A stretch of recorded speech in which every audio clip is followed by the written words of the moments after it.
You probably have heard me say this before, but one of the things I love about being a host of the podcast Decoding the Conflict Mindset is that I get to meet some incredible people from all over the world. Today, my guest speaker is Christian De La Huerta. Christian and I crossed paths in a mutual mastermind a few months ago, and just seeing each other's works, felt we had to connect. A fellow TEDx speaker, as well as international speaker throughout the world, Christian brings to us keen insight and awareness around the awakening of the soul. It's actually achieved many acclaimed book awards and has been endorsed by none other than Gloria Estefan. I just invite you to come and join Christian and I as we have a delightful conversation about the meaning of power, both abusive and powerful, as well as some of the differences between masculine and feminine power, and the journey that it takes. He gives some really concrete steps, a few key 3 things that each of you can do in order to take your journey to the next level. Christian is not only an acclaimed speaker, but he also is the originator and founder of a year-long coaching program for those who are really serious about finding a new pathway and embracing what it takes to get there. Sometimes out of moments of pain comes the opportunity for gain. And so this is your opportunity to learn more about what Christian has to offer and the beautiful and insightful awareness that he's evolved and brings to each and every one of us. So don't go away, stay attuned. Christian De La Huerta, author of not only Awakening the Soul, but also Calling All Heroes, a series of workshops. Thank you again. Dr. Deborah Dupree, the Mindset Doc, Decoding the Conflict Mindset's coming right up.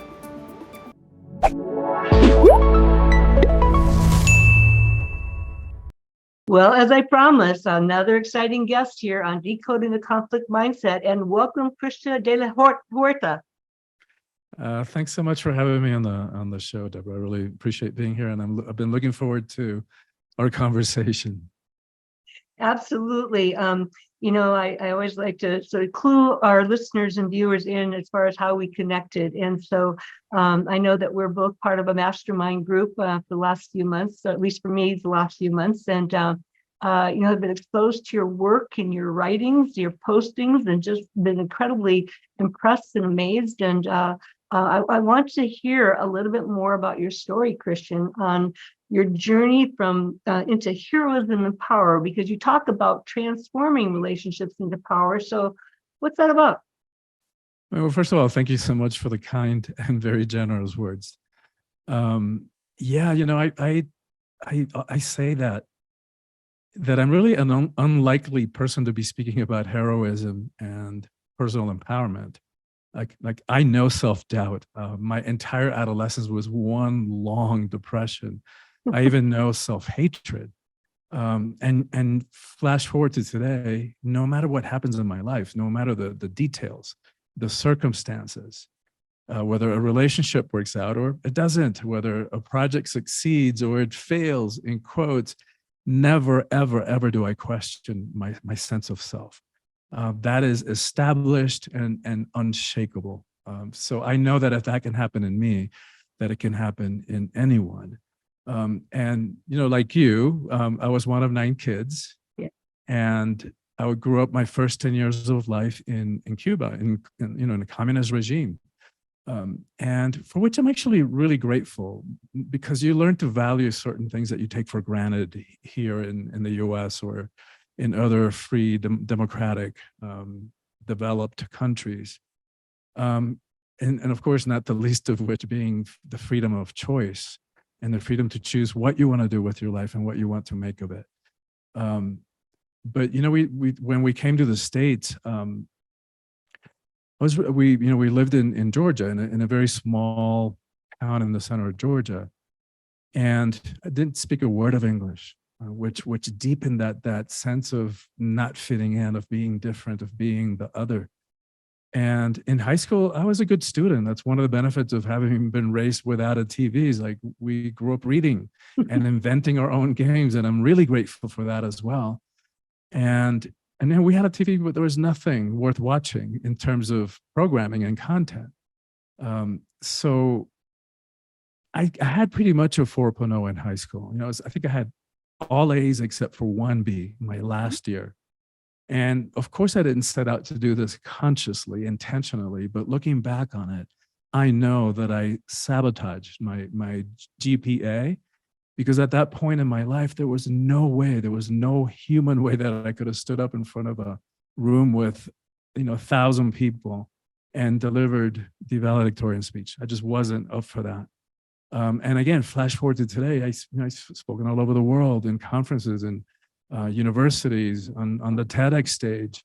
And so that I know, I say this only to point to the fact that I know that all these traumas and insecurities and self-doubts from childhood and adolescence can be healed and can be transformed.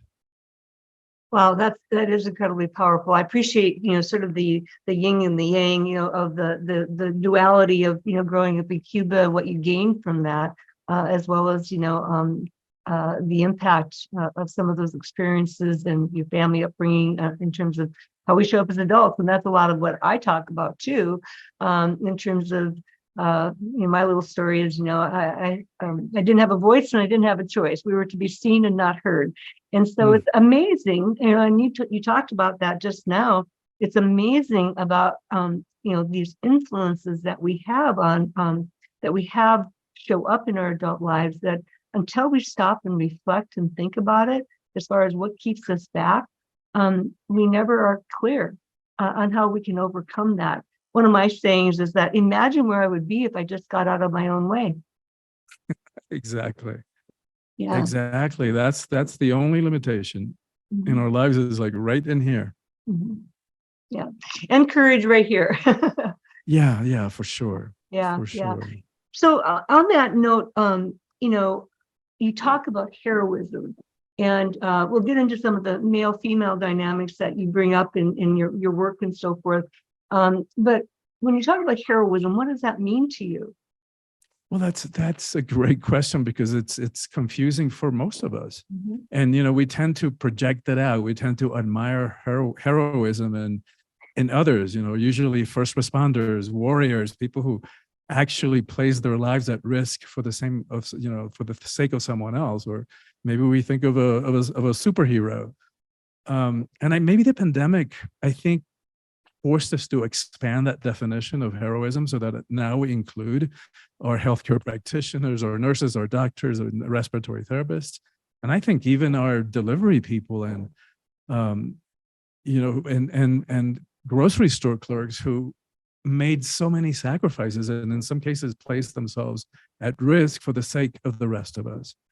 But where does that leave the rest of us? And so the way that I write about living and understanding the mind and how we free ourselves from it, and the willingness to look inside and face our demons, or our self-doubts, our fears, all that conditioning from a childhood that you and I were just talking about, to me, it's nothing less than heroic. Because what ends up happening, as you know, is we medicate that, we self-medicate all that stuff that we don't want to look at, and that we don't want to remember, and that we don't want to feel. And we're so creative in the ways that we self-medicate, whether it's not only substances, drugs and alcohol and food, but sex and social media, gaming, workaholism, even exercise can be used in that way to run away from feeling and thinking about ourselves. So for me, what we're talking about, which I know is what your work is about too, which is going within and facing who we are and transcending these habits and conditioning that we have learned along the way, in order to empower ourselves and feel free, and have a sense of purpose, and have better communication, as so much of your work is about navigating conflict. It's really heroic. I never thought about that way. So thank you. I feel better already. But okay, that's a shift in mindset. And that's what I'm all about, is how do we shift that mindset? And so, but you're right. The pandemic did really change how we looked at things, how we think about things. And I know when people would say, "Oh, I just wish it would go back to the way it was," it's like, honey, it ain't ever going back the way it was. No, We can't go back. We can only move forward. And what can we learn that's from right. it? And many people have said that, we've achieved, so much change in just, during that course of time than we would have been in 10 years. I agree. I agree. Catapulted our lives into a whole new way of living and thinking. I agree. Without minimizing the tragedy of it and all the Mhm. death and all the economic upheaval, for me personally, it was a blessing. Mhm. Like my income came after 30 years of doing retreats and workshops and speaking events. My income came to a screeching halt overnight, Yeah. and so it forced True. me. Yeah, I would imagine. So it forced me to, like many of us had to do, to pivot and begin to develop online program, which it's been an invaluable experience. I've known for years I needed to do that, Yeah. and yet it just didn't take the time. I went from 100,000 miles yearly on an airplane to nothing, Yeah. and so I'm grateful Yeah. because it forced me to finish this book that we're talking about, Right. which had been brewing in my head for 10 years. And I finally got it out of my head and developed virtual programming. Wonderful, wonderful. Yeah, like you, I've needed to do it for a while and I'm still working on it, but I converted a lot of stuff. And what I found so fascinating, it actually ties back to a presentation I did way back in 2014 at Stanford University for a certain segment. And we started off with a recording by the president of Stanford at that time, who talked about her vision of being able to reach people throughout the world through distance learning and virtual learning. And it was like, wow. I mean, I knew it was sort of out there, but I used to teach actively in universities, and I'd made the conversion to online teaching way back in 2007 and 2008. So it wasn't anything Wow. new to me. But the way she was talking about it, we'll be able to reach people who want to learn and be educated all over. And look at where we are now. I never realized that would be a window into where we are, and only 6 years later. So Seriously. And it's amazing that you started online teaching that early. Like you must have yeah, been part of that first wave. early on, Yeah. yeah. So it was a tremendous opportunity. So what happened in COVID was like, this is easy. Okay. But but the thing with that too, though, is that, the ability to reach people, is just so much greater and powerful, which then takes me to your question. One of my questions for you. You talk about soulful power. Say more Yes. about that. And that was a great segue, by the way. All right. So let me back up a little bit and start talking about power, because again, that's another word or energy that we have an ambivalent relationship with, that we don't really understand what that is. And what I've discovered is that most of us have that conflicted relationship. Part of us wants it, part of us is afraid of it. And I think what we fear is that if we really stepped into all of who we are, if we really owned our power, that other people might not be able to handle it, and that we might end up rejected and alone. And that's no fun. Who Yeah. wants that? And I also think that we fear that we might abuse it. And no wonder. Like, how many abuses of power have each of us witnessed in our lifetimes? Countless. Yeah. And then add to that the fact that we've been conditioned to believe that power is a negative thing, with quotes like "power corrupts," and "absolute power corrupts absolutely." And who wants to be corrupted? Yeah. Most of us certainly don't. But what they didn't tell us about that quote is that Lord Acton, who spoke those words, was speaking specifically about political power, not the personal power that you and I are talking about.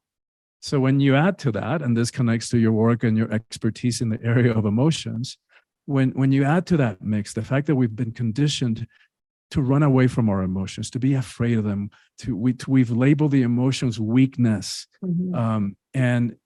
and again, what a misunderstanding of what the emotions are. They're not strength, they're not weakness.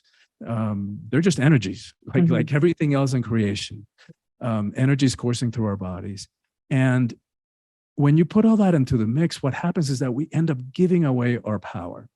How many times have we said yes when inside it really wasn't okay with us? Inside it was a real no. Yeah. Like, no, that doesn't work for me, or no, I don't want to do that. But in order to maintain that illusion of peace, that in order to get that, to not rock the boat, to settle for that false sense of acceptance and security, and we settle for crumbs of love or pseudo love, and that's what I mean by selling away our power, giving away our power. Yeah. And so it's not a good strategy. And so part of what this book does is walk the reader by the hand.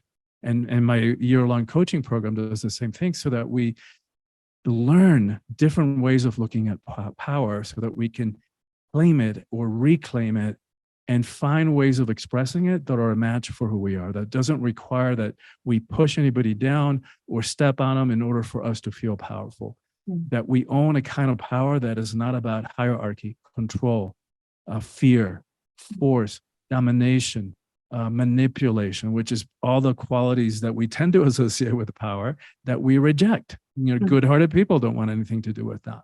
Most of us don't.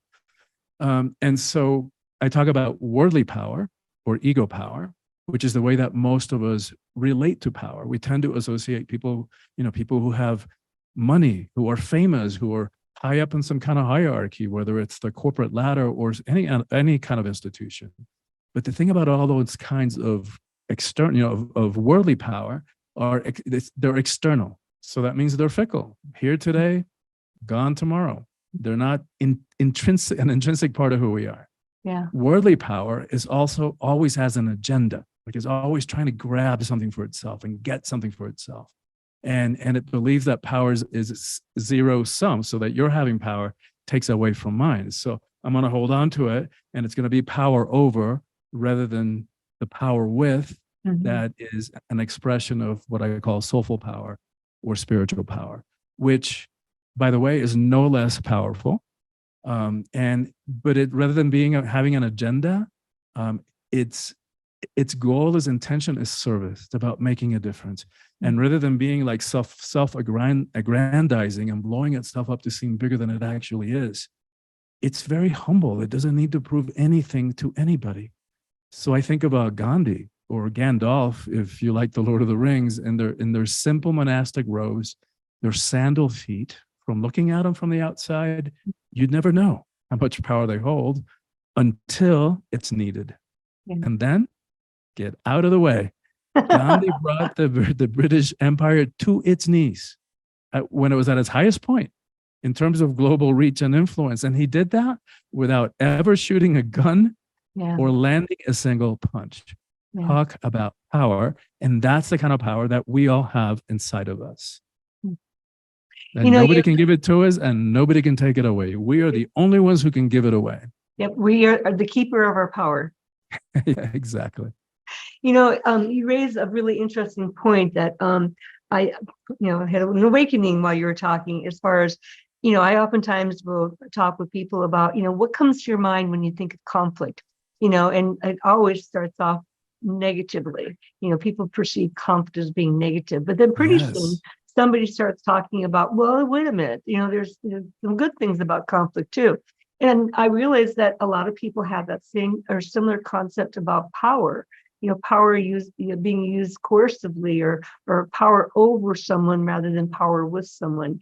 And I really liked how you akined, that, I can't remember the word you said for it, but power that's tied to tangible things like wealth or politics, those are transient in nature, whereas embodying that power internally is something then that you build your foundation you always have with you. Yes, absolutely. And this totally relates to your work on conflict resolution, because so much of it is how we perceive power. That's where we get caught in power struggles. That's where we do things that are even self-sabotaging, or things that are in revenge because we perceive it as a, like, we need to rebalance the balance of power in a relationship. So they're into it, and you're totally right. Like, we're afraid of conflict, but conflict, it doesn't feel good. It's not a fun experience for most of us, but it can provide such transformational opportunities and empowering opportunities. Yeah. Yeah. I like to say is that, conflict in and of itself is not a bad thing. It's how we manage it. And so Exactly. conflict can transform into great opportunities. And that's really true for what you're saying about power then too, is that, a lot of people feel very powerless.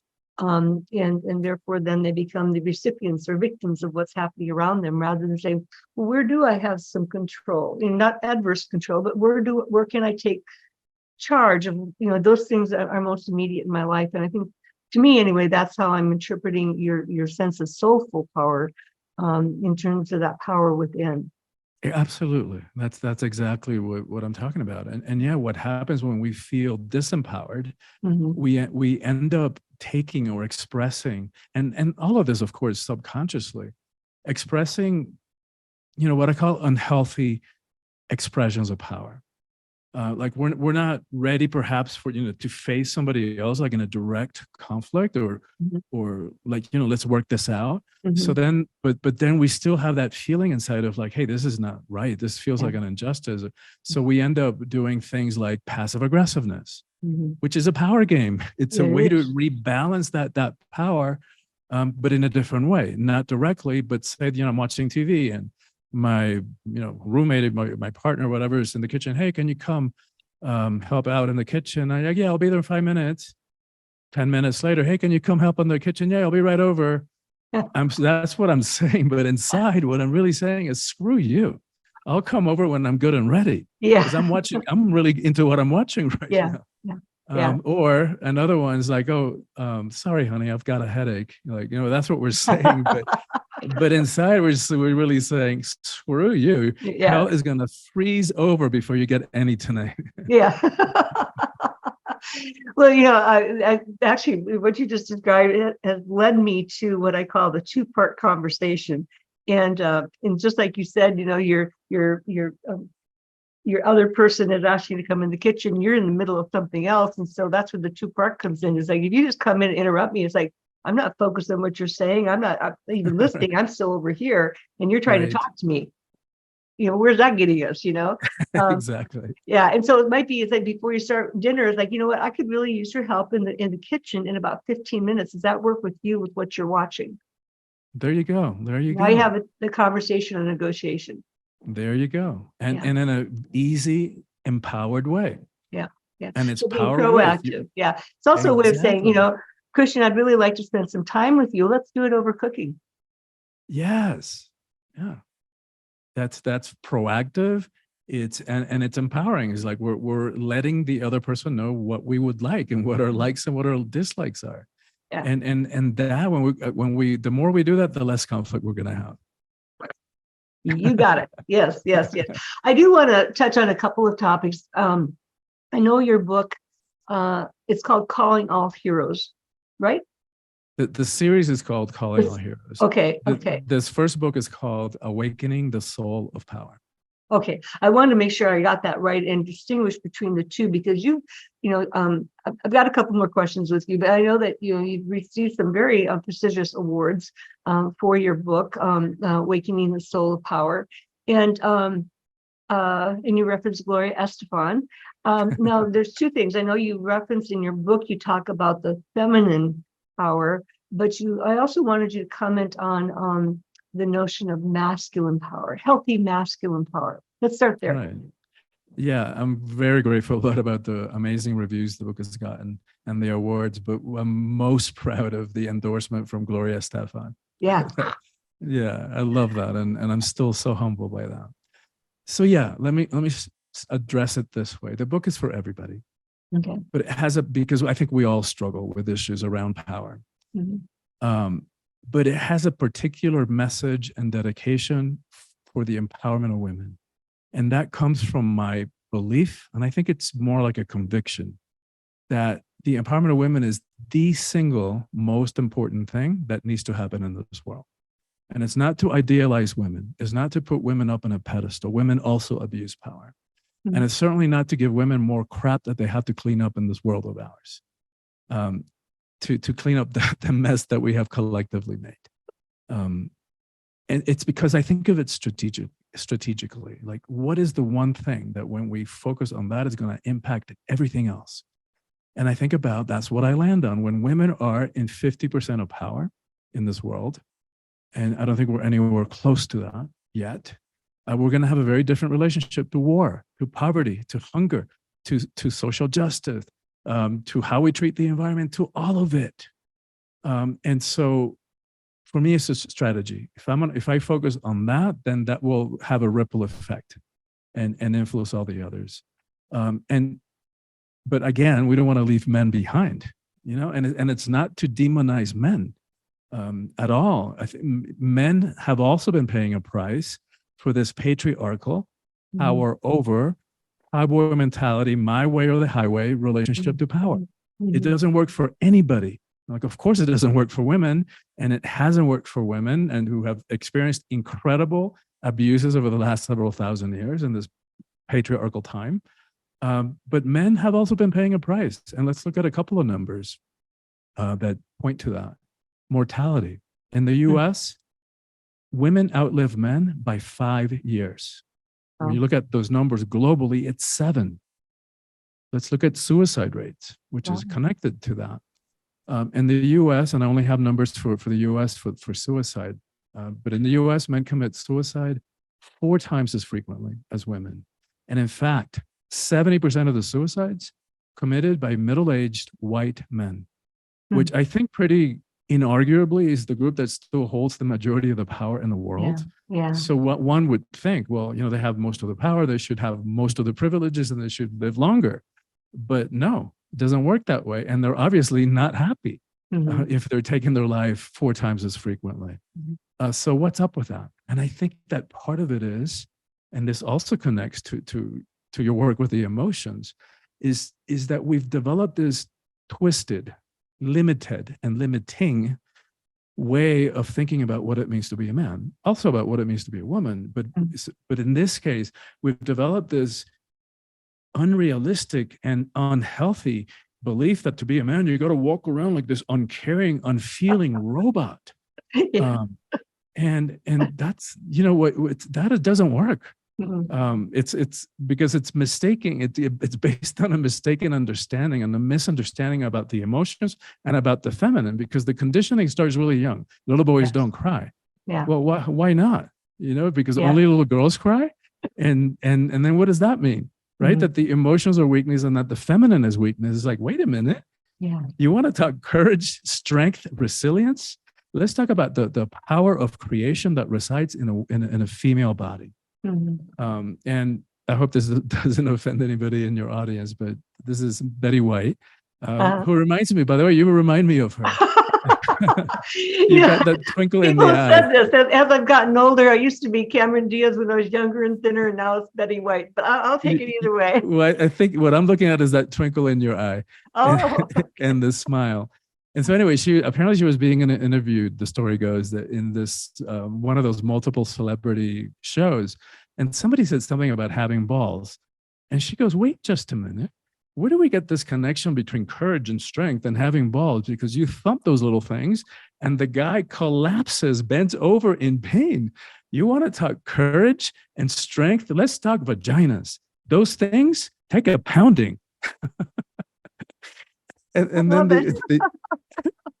there is nobody like her. And the other thing that's a misunderstanding is about the emotions being weakness. They're not weakness. They're not strength either. It's what you were saying before, is how we express them. Depending on how we express them, they have a good or not so good effect. But the emotion itself is neutral. And so what it's so important that we learn not only, and we heal our relationship to power, but our relationship to our emotions. Because what used to be spiritual teaching, that everything is energy, now we know from quantum physics that it's true. This chair that I'm sitting on, this table holding up my computer, the body, the emotions, all of it is energy. All of it is vibration, even though it might feel solid. And we know from physics, energy cannot be destroyed. So all those countless times throughout our lives where we have swallowed, where we have stuffed our emotions, it doesn't go away. just because we try to sweep it under the rug. It doesn't work that way. Right. It only gets worse. It only festers under the surface. And what happens is that after years and decades of suppressing emotions, we walk around with layers upon more layers of repressed emotional crap.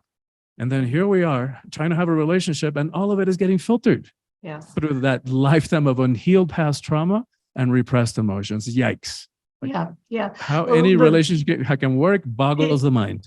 Right. So the image that popped into my mind, or the metaphor when you were talking about all those repressed emotions over time, I thought, well, what a cesspool of crap. That's it. Emotions that are repressed that we can't figure out, and we're living in it. That's it. That's a great visual. It's a cesspool of emotional crap. And so what happens then, and the way that it connects to, I think, to male mortality, the difference is that we suppress and we suppress and we suppress those emotions until the next unfortunate one comes that says tiny thing the wrong way, and boom, right? Volcanic eruption, because that was it. That was the last straw. We can't hold it in anymore. And we cause harm to our relationships. Or suppress. That energy has to come out. And then it starts seeping out and showing up as physical symptoms, heart attacks, cancer, ulcers. And I think that's the part that connects to the difference in mortality rates. Right. So we've got to get this. Yeah.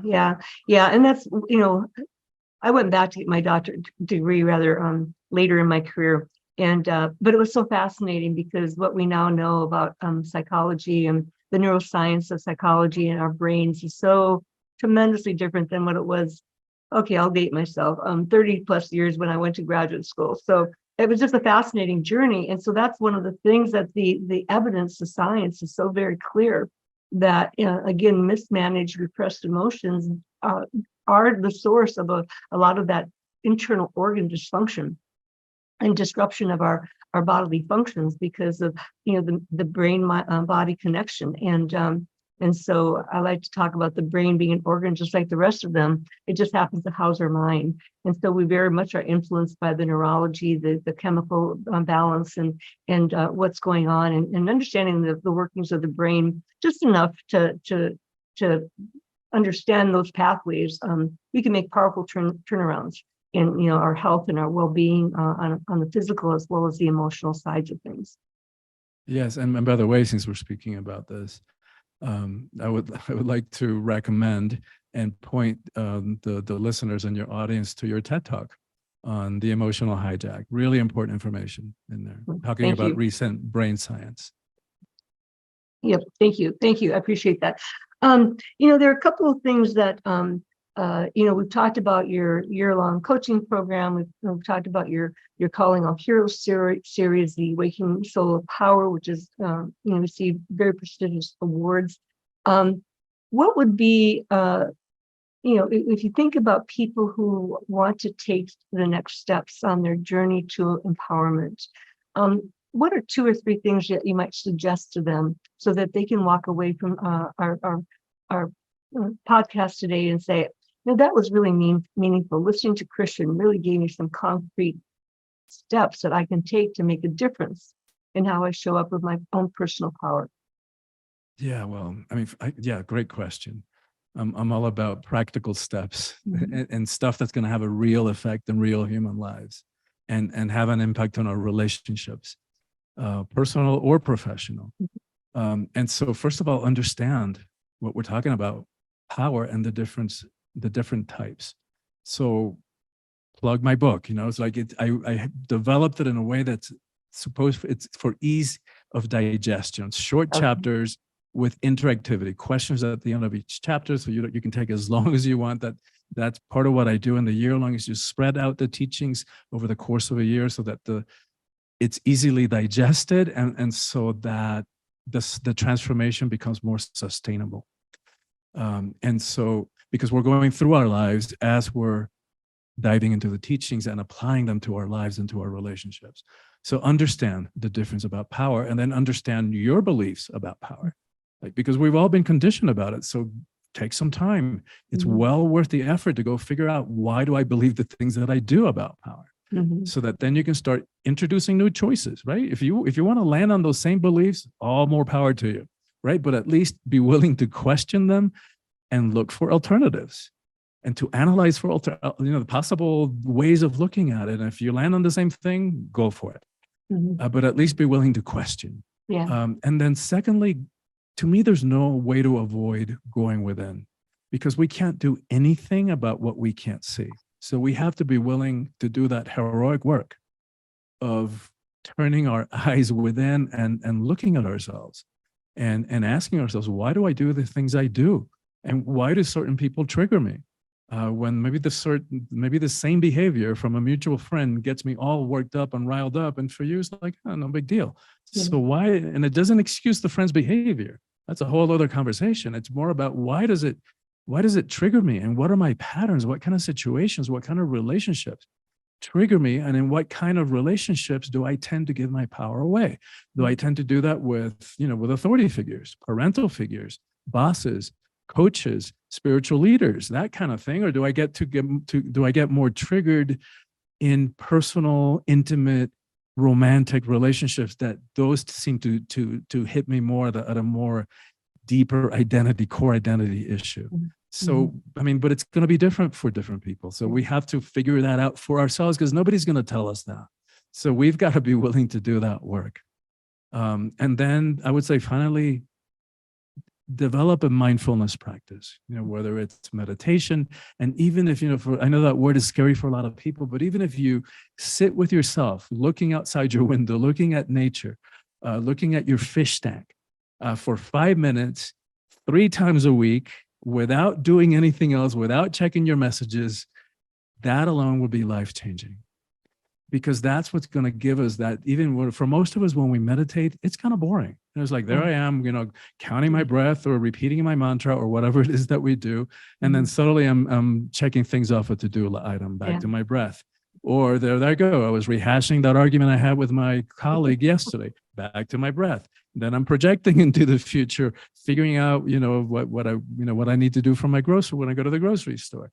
Back to the breath. But so it's boring. Once in a while, we have that great moment of no mind and even blissful moments of feeling connected to something greater, to ourselves and to something greater. But even when it's boring, there's so much benefit in that, because when the rubber hits the road and we're like right there facing the possibility of conflict, and we know that this conversation is about to go south, that's where having that witness perspective, that ability to look upon ourselves. And that's where that comes in. It's like, oh, there I go. I'm about to get sucked into it. What choice can I make? Right? So reintroduce choice rather than that old boring react and regret cycle. Where somebody says something that hurts us or that we interpret as painful, and then we react to hurt them back. And then the adrenaline dissipates. And then we go, oh my God, how could I say that? How could I do that? And then the self-punishment part begins. Boring, and not effective. Okay, but I'm gonna challenge you, Christian, because I talk about reframing, and we've already talked about reframing conflict. We've talked about reframing power. Let's reframe boring, because if you're talking about sitting there trying to meditate and calling it boring, it's like, what's boring about you? I'm not boring, but maybe what the process I'm doing. So what can I learn from this instead? Because our brains don't need to always be stimulated. And that's where we create that quiet in our brain and just be. I love that. No, that's absolutely. I don't think any of us is boring. But I think the patterns are boring. There you go. Yeah. So, I'm again looking at your website, soulfulpower.com, looking at the trailer for your Awakening the Soul of Power. So I want to make sure our viewers and listeners know, go to Soulful Power, that's SOULFUL power.com, and you'll be able to see all the things that we've been talking about that Christian has helped produce and how he guides people through. And Christian, I knew this was going to be a good conversation. And I'm not disappointed in the least, because we could go on forever, but I know viewers and listeners 30 to 40 minutes. So I just want to say thank you so much. I'm so humbled to have you here and to learn from you. And I've gained great things today. Thank you so much. Thank you so much for saying that. Thank you so much for giving the website information.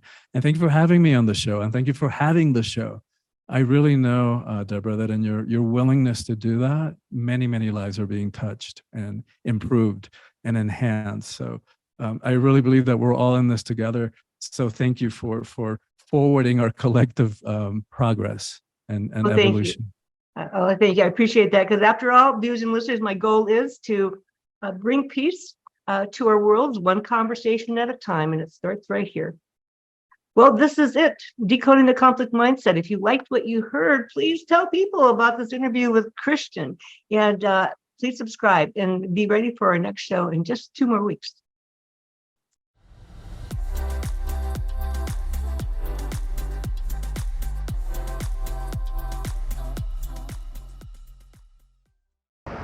Well, I hope you enjoyed that very fascinating conversation with Christian De La Huerta. I found it so fascinating that we actually both come from a family of 9, and yet where he is in the birth order and where I am are 2 very different places. That's another conversation. But Christian definitely has taken us on a soulful journey, and that's what he's all about. So do follow up, continue your journey, and learn more from Christian. But don't go away. Our next guest speaker will be David DePong, coming to us from the field of real estate. He talks about the myth of being house poor, and instead how owning a home, a house, can be your pathway to financial freedom and generational wealth. So, lot to learn from David. He has a wealth of experience and certainly a keen insight into the fears that people go through and the conflicts that they can sometimes create for themselves. Because after all, owning a home is one of our biggest assets. It's an important choice. But we can take some of the stigma, we can take some of the mystery out of it by working with professionals like David. So come on back. If you haven't already, subscribe and pass it on to your friends, family, and colleagues. These are all very important topics when we talk about how our mind gets into conflict on all kinds of issues. Dr. Deborah Dupree, the Mindset Doc. See you soon.